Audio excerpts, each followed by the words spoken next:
Hello YouTube, this is Tammy Pie and I'm back with another video. I'm here today to bring you a new tarot tag. This is called #Dark Academia Tarot, and it is created by our friend Dana over at Tarot Geek. So go, I'll link her original video down below. We have 12 prompts. And these are very kind of poetic, fall-inspired prompts, a deck per prompt. And, you know, some people like to cheat a little, so today is no different. All right, so the first prompt, The Library Secret, a deck you find yourself drawn to for its hidden depths and mysteries.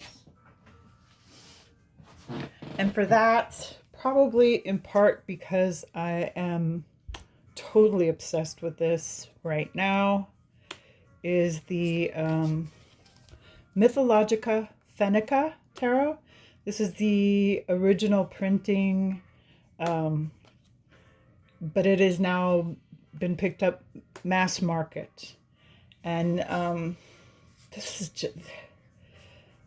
just a gorgeous hand-painted deck. The finish myths are really great. The book is so interesting. I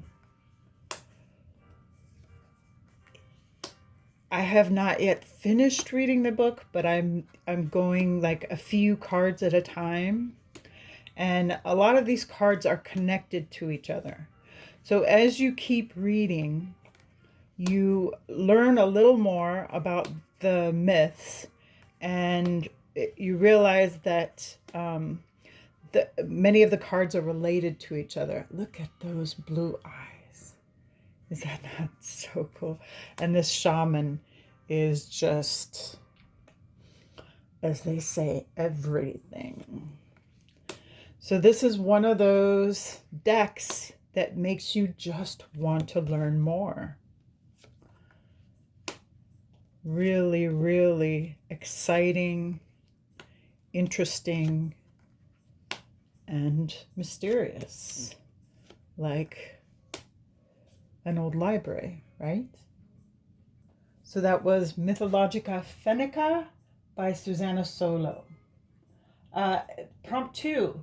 Inkwell and Quill, a deck that inspires you creatively, like the pages of an old leather-bound journal.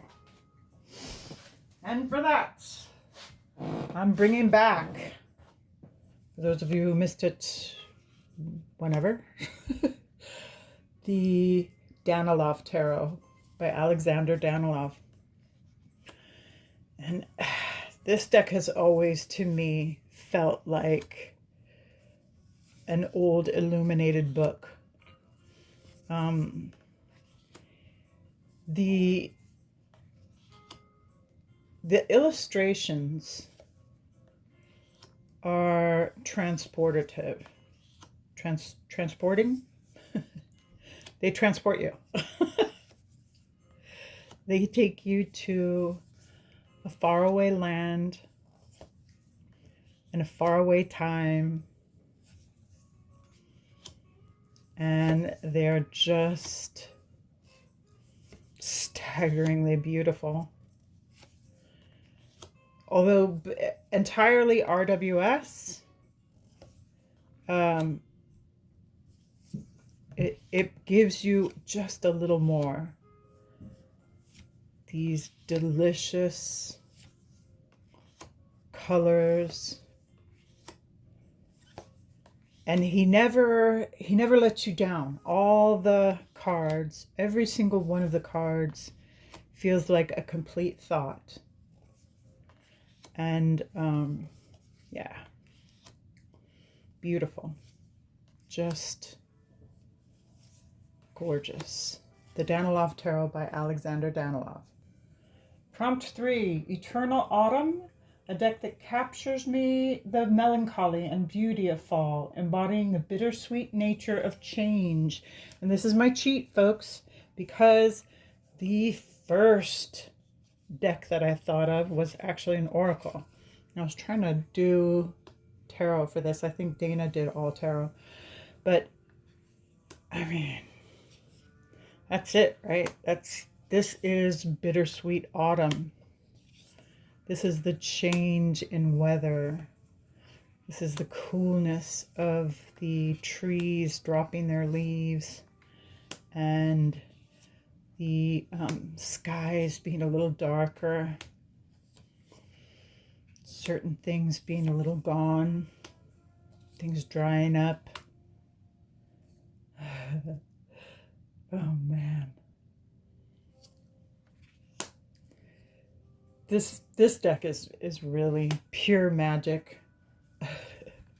Anyone that's worked with it for any amount of time has seen all the little fairies and tree creatures that lie inside these gorgeous photographs done by Maggie Mokwa, Mag's Black. And she's doing more. She's had a couple iterations of Tree Whisper, but she's got a whole nother thing going right now that looks very interesting. If you get a chance, follow her on Instagram. But for the tarot,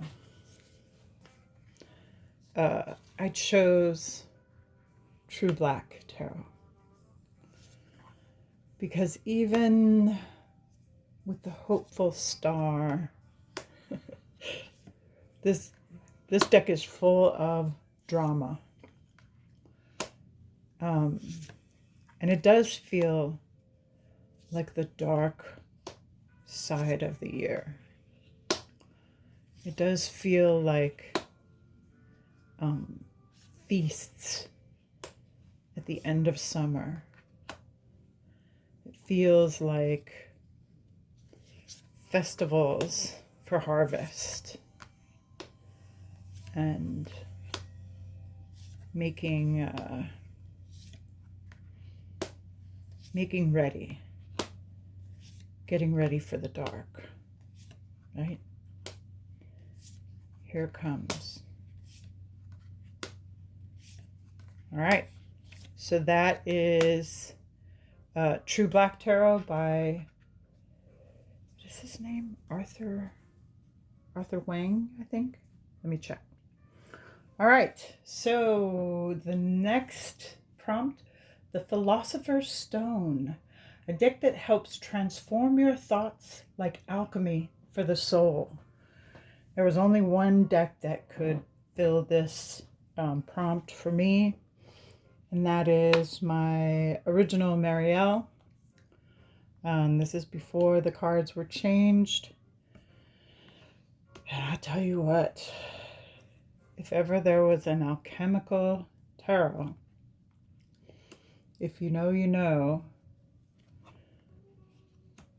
It takes a while to fall in love with it, but once you are in, you are forever changed. These images, these paintings are miraculous. They're a whole nother caliber of tarot.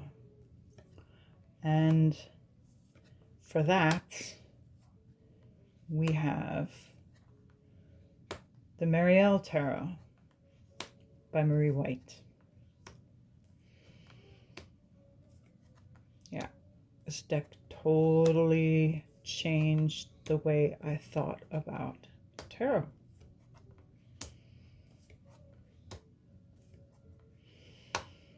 Yeah, we'll stop it right there. I love that card.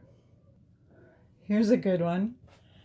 Candlelight and Shadows, a deck that feels perfect for those late night readings illuminated by a single candle. And this is another one that I just couldn't think of any other deck that would work so well. And it's because with candlelight, This deck really is, it's hard to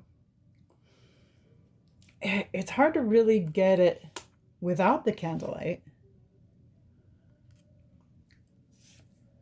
But in candlelight, these gold embellished cards are really something else. And it doesn't seem that magical when you just look at it straight on like that. But it's different in the dark. I promise you it is. And it's an easy reader, which is kind of good for in the dark, because if you're trying to see something in the dark that is too complicated or that you can't really tell what the cards are. Also, one of my favorite shuffles in all of Tarotdom. Yeah.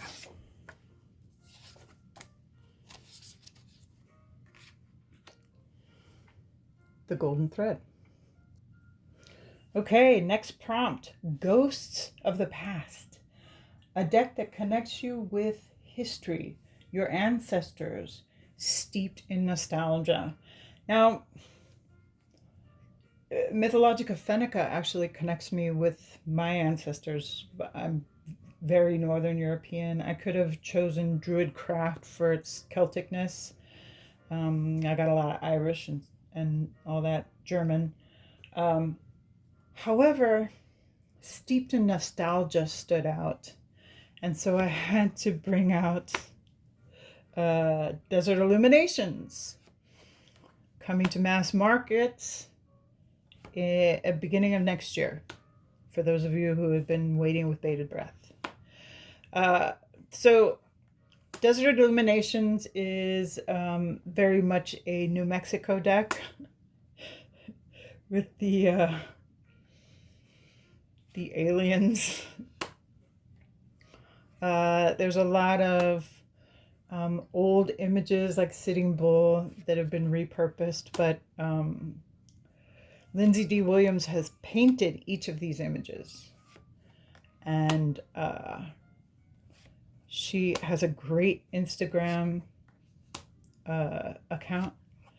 And this is a deck that's full of nostalgia for me, because it reminds me of growing up in New Mexico. Clint Eastwood.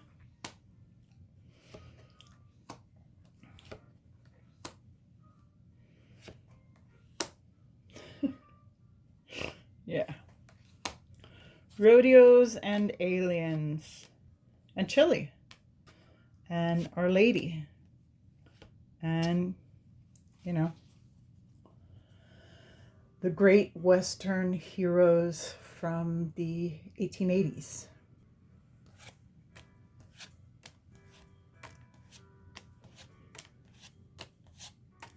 It's hard to pick where to stop, because every time I'm about to stop, something else cool is behind. So we'll stop at Zorro, okay? Okay, next. Prompt number 7. Scholarly Pursuits.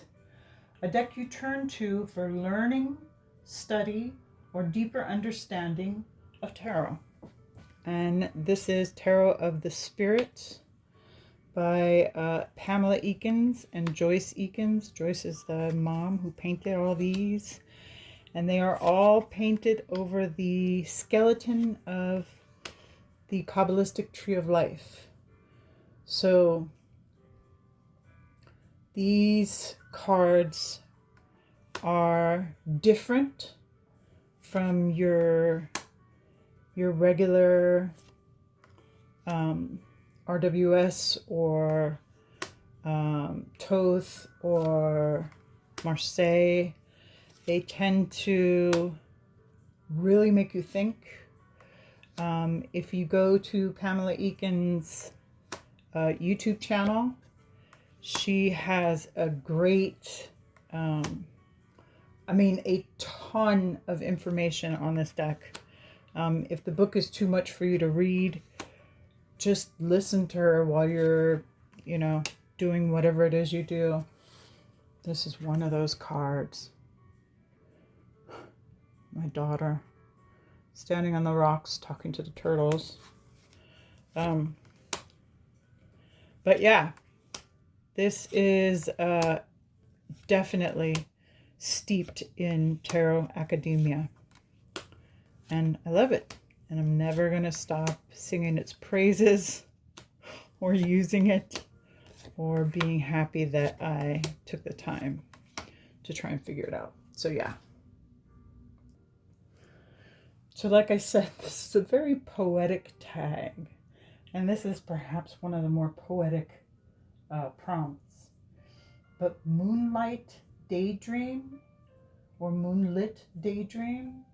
What forgotten verses echo in my midnight mind? So this is like one of those things that is so beautiful that you can't get it off your mind.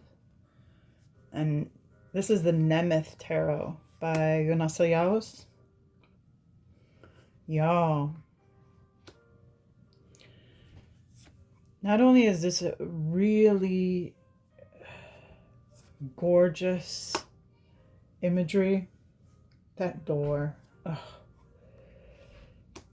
but it really does speak to, I don't know, like the corners of your mind. There's no getting around it. And the colors that she used are really beautiful and haunting. And this deck definitely sticks around. All right, the madness has ensued. All right, so prompt 9, Wuthering Heights, a deck that stirs emotions like a gothic romance. And that is, for me, Tarot Avatara. It is gothic. It is romantic. Gabby Angus West layered the life and work of Frida Kahlo onto it with the coloration and kind of tilt of Thoth, and brought us this gorgeously romantic deck.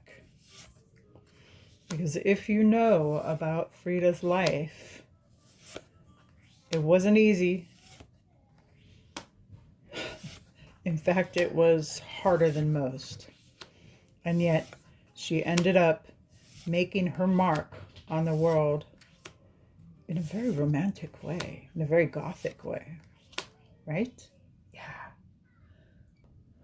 So that was Tarot Avatara by Gabby Angus West. All right, the Ivy-Covered Tower.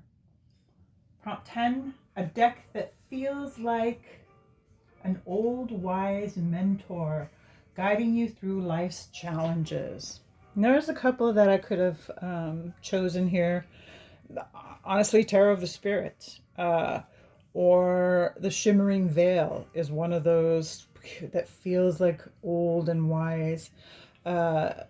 I think Dana chose Tarot of the Crone. Definitely. But I picked Benabel Wen's Spirit Keepers, because this does feel like the ancestors speaking to us. This is just, it's got so much going on, and it never stops giving. This is the last printing of it with the brighter colors. And yeah, I've used this to within an inch of its life. I think I've actually torn a couple of the cards. But you can't help it. Once you get into it, it is so, honestly, so wise. and so introspective. And there's always a little more to these cards that you hadn't thought of before, but that maybe you ought to give a shot. We'll leave it on the champion. That's one of my favorites. Okay. Golden Sunset, prompt 11. What joys still linger in the twilight of summer's end? So dramatic, right? But hey, it's fall. And I had to, this is the only deck that came to mind. This is the Heartwood Tarot by Three Trees Tarot, Stephanie Burrows, and Adam Oler. And come on, y'all. This is so good.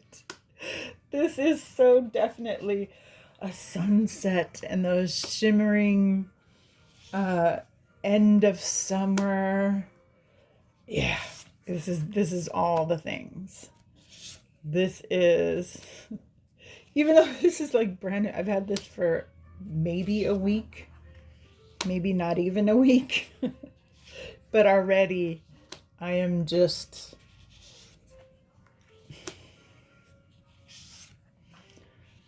I love this thing. I love these little creatures. And this does feel like a fall, an early fall sunset, right? This deck feels like it's happening at sunset. Most of it. Hello, little froggies. One more. Ooh, there we go. That's a good one to stop on. All right. Okay, this went pretty quick. The final prompt. Whispers Beneath the Oak, a deck that represents what timeless truths lie hidden in the shadows of the soul. And this is, I believe her words were, this is a deck that you keep finding new little things in it, which, Tilduc Tarot, y'all. I've had this for so long, and I still find stuff in these images that I had never even noticed before. The cards just keep on growing and keep on changing and keep on, oh, there's our library. I mean, if I could invite someone to dinner, I might invite Neil Lovell, because I would really be interested to know what was going through his mind when he was creating this deck. Look at this. There's so much going on. There's so much going on. This is one of those cards that changed my idea of the meaning of the Ten of Wands. See the axe and all these cut logs. I love the quartz. That card. You can't tell me that this isn't just an astonishing work of tarot. So that is the final deck, the final prompt. And this is the first edition of the Tilduc Tarot by Neil Lovell. Malpertuis is still being run by Neil's brother, and so there are many of his works of art that are still available. So get yourself over there and go get you some. And thank you for coming.